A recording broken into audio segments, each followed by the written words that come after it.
Welcome to The Explainer. Today, we're digging into the powerful isms of education. And look, these aren't just some dusty old theories from a textbook. Not at all. They're actually the invisible blueprints that have designed our classrooms for centuries. And believe it or not, they're still shaping how you learn and think today. You know, the source material for this explainer puts it just perfectly with this analogy. Think of each philosophy as a totally different pair of glasses. Each one completely changes how you see the student, the teacher, and the whole point of school. Put on one pair and bam, the teacher is the star of the show. Put on another and suddenly, nature is the only textbook they'll ever need. So here's our game plan.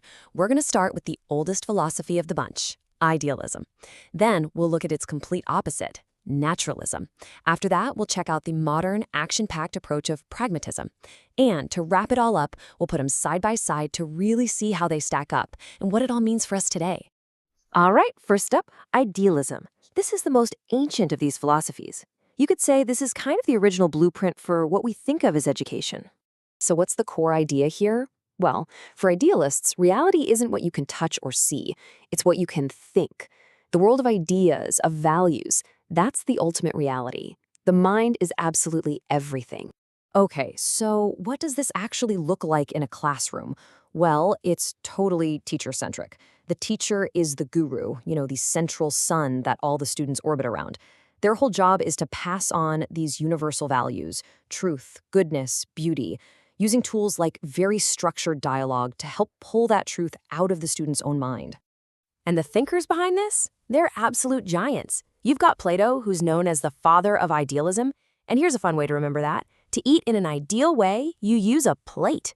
We also have his teacher, Socrates, the guy who founded kindergarten, Froebel, and even spiritual leaders like Swami Vivekananda and Mahatma Gandhi. All right, time for a quick question.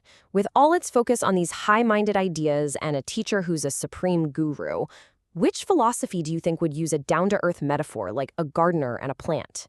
It feels a little off, right? Kind of counterintuitive. And this is a fantastic example of just how nuanced these philosophies can be. The answer is idealism. That analogy actually comes from Froebel, the same guy who created kindergarten. See, he saw the teacher as this wise gardener, carefully nurturing the student, the plant, to help it grow into its perfect ideal form. Okay, now let's flip the script and turn to the philosophy that basically looked at idealism's world of pure ideas and said, yeah, no thank you. Let's talk about naturalism. So if idealism is all about the mind, naturalism is all about the material world. It argues that the only reality is nature. Everything we could ever need to learn is right here in the physical world, not in some abstract spiritual concepts. Its motto really couldn't be any clearer. Back to nature. I mean, that simple phrase just captures the entire philosophy perfectly. It's a call to leave behind all the artificial rules of society and books and to learn from the greatest teacher there is, nature itself. The naturalist classroom is a complete 180 from the idealist model. Here, the child is the center of the entire universe. Bookish knowledge? Nope, rejected. Why read about a tree when you can go out and actually climb one? The teacher takes a huge step back, becoming more of a quiet observer who only steps in when absolutely necessary. This is called negative education. You don't spoon-feed truths. You just protect the child from bad influences and let them learn from the natural consequences of their own actions. The main guy here is Jean-Jacques Rousseau. He's joined by thinkers like Herbert Spencer. And what's really interesting is you also find Rabindranath Tagore here, who deeply believed in learning in the lap of nature. It just goes to show you how some thinkers can pull inspiration from a few different philosophies. And that brings us to our final philosophy, pragmatism. If idealism is looking up at the heavens and naturalism is looking down at the earth, well, pragmatism looks at what's right in front of us and asks one really simple question.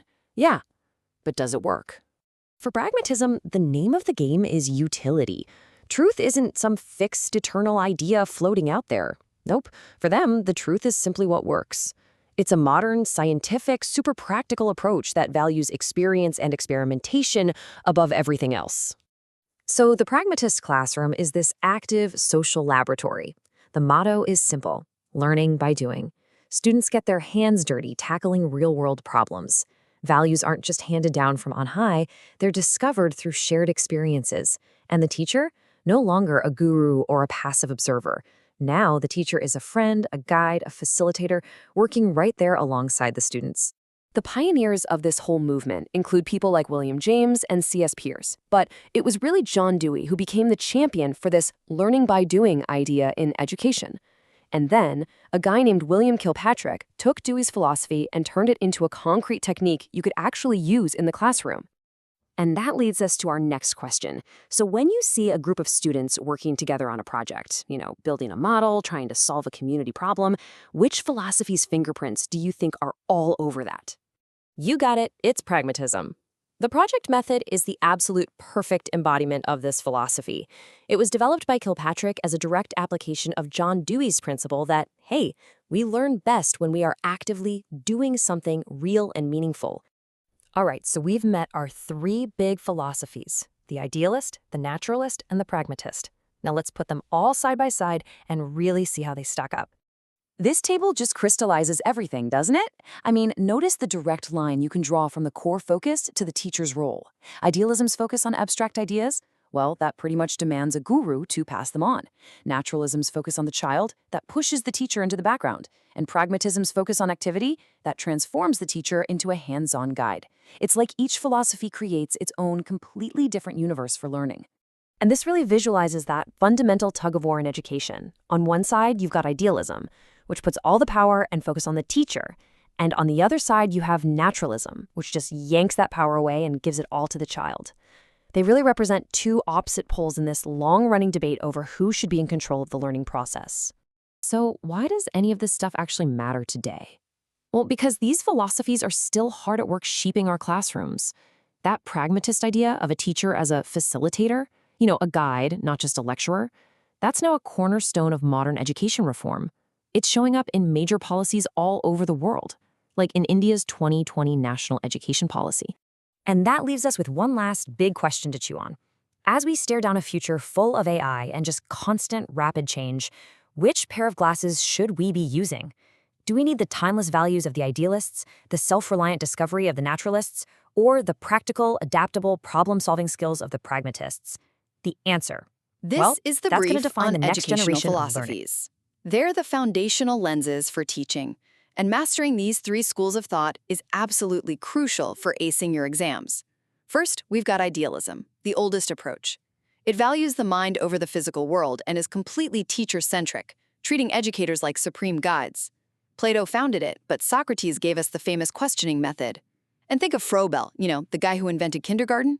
He literally compared the teacher to a gardener carefully shaping a student like a growing plant. So for your exams, link teacher-centric to idealism and Socrates to the questioning method. Second, naturalism is the polar opposite rebellion. It's entirely child-centric, living by the motto, back to nature. Wait, how do kids learn if the teacher just watches? Well, Rousseau answered this with negative education.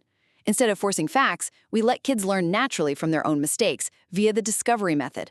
If a test asks who gave us negative education, definitely pick Rousseau, and no, naturalism relies on discovery. Third, pragmatism is the practical middle ground. Here, truth isn't fixed, it's whatever works right now. Education becomes a social process where teachers are just friendly facilitators. Watch out for this classic exam trap, though. John Dewey gets credit for learning by doing, but his student, William Kilpatrick, actually created the project method.